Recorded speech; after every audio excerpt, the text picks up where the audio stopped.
All right, welcome back, everybody. It's Pest Control Guys. What are we talking about today? Bring it on, Kevin. All right, gentlemen. Today we're talking about indoor moths. Okay. Yeah, well, you know they're around here, so there's some questions people want to know the answers to. Number one, what are these little moths in my house? Well, so have you seen some of those movies where they're going around sucking them up with the shop vac? But I've seen people doing that, but the reality is we've got pantry moths or Indian meal moths. Indian meal moths. They're just really small. Yep. What else? Clothes moths. Yeah, unfortunately, we do have a lot of the clothes moths. They usually eat your socks. That's why you only have one left. And then we've also got flower moths as well. Those are nasty. Yep. Yep. All right, guys. Number two, what causes moths in your house? Popping tags. You go to the thrift shop, you get something nice, and you bring it home, and it's full of moths. Typically, your wools, starches, and unfortunately, a lot of your clothes do have starches. If they're secondhand, then there's a high likelihood that they've been stored somewhere that's got moths. Any of your grains in your home, your cereals, your oats, anything like that will bring in. Especially flour moths. Yep.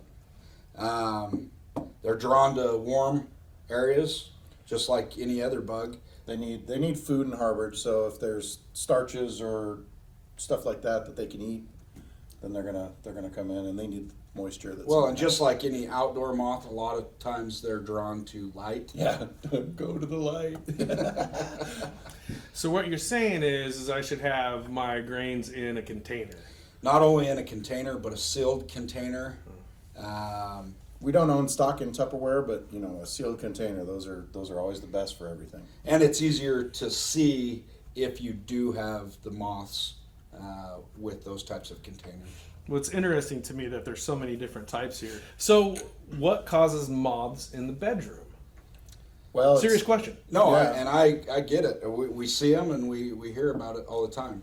Well, if it's like my bedroom, my wife likes it 80,000 degrees in there, so warmth, dark places, because you like to have the blackout lights. Where's your clothes typically? Your clothes are stored in your closet in your bedroom, so they're going to Here's something kind of gross for you, but body oils, any type of body oils, that's a food residue. They'll go towards it. Yeah. So number four is how do you know if you have a moth infestation?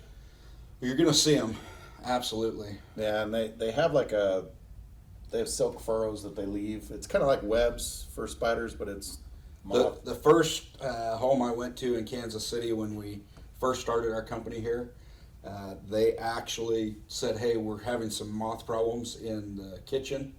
And I'm like, oh, it's just moths. And I went in there and they actually had little silk furrows or cocoons all throughout in the pantry, and then all around their boxes. They were just everywhere. Yeah, on the cardboard boxes like cereal and baking goods, and then in the corners of the ceiling and spaghetti, anything with a grain in it. And so we actually had to throw a lot of that stuff away to get rid of the silkiness.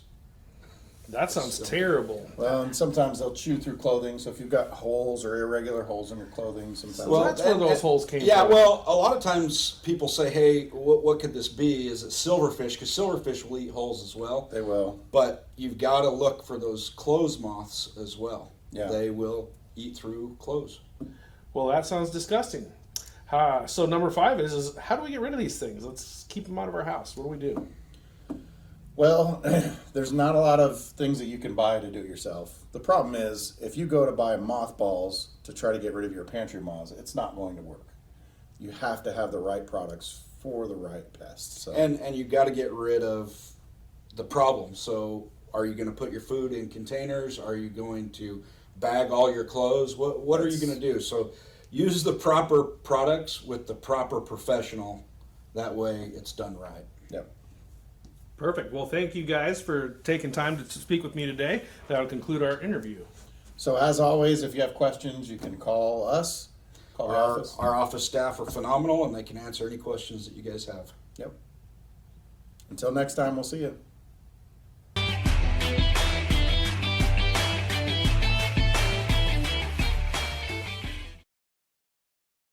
Okay, guys, you got some moth jokes for me Oh, today? man, we're rolling with moth jokes today. Are we? We are. Okay, hit me.